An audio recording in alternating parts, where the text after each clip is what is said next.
আসসালামু আলাইকুম। কম্পিউটার পার্কের নতুন ভিডিওতে আপনাদেরকে জানাই সাদর আমন্ত্রণ। সো আজকে আমাদের কাছে একটা মাদারবোর্ড আসছে। এটা হচ্ছে আপনার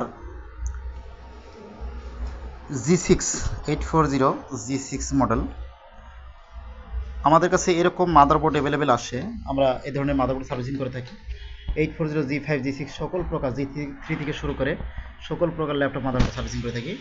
দেখুন এখানে লোড কিন্তু 92, অনলি 92, অনলি কিন্তু 92। আমরা স্টেপ বাই স্টেপ দেখছি, আমাদের সকল ভোল্টেজ ঠিক আছে থাকার পরেও কিন্তু আমাদের লোড নাই, জোরে ফ্যান ঘোরে। মানে অল্প এত লোড কম থাকলে তো অবশ্যই জোরে ফ্যান ঘুরবে, এবং সকল প্রকার র্যাম হোক এসএসডি সকল কিছু লাগানো থাকলে লোড আরেকটু বাড়বে, এই হচ্ছে বিষয়। তো আমরা এটা এখন সার্ভিসিং করব। এরকম যারা আমাদের দিয়ে ল্যাপটপ সার্ভিসিং করাতে চান অথবা ল্যাপটপ সার্ভিসিং শিখতে চান তারা অবশ্যই আমাদের সাথে যোগাযোগ করতে পারেন। আমাদের ঠিকানা আছে ঝিনাইদহ সদর, সময় মার্কেট, পরশবা গেটের অপোজিটে। আপনারা চাইলে সরাসরি আসতে পারেন অথবা কুরিয়ারের মাধ্যমে আমাদের কাছে পাঠিয়ে কম মূল্যে ল্যাপটপ সার্ভিসিং করে নিতে পারেন। আল্লাহ হাফেজ। টাইটেলে আমাদের ফোন নাম্বার দিয়েছে, আমাদের সাথে থাকবেন। আল্লাহ হাফেজ।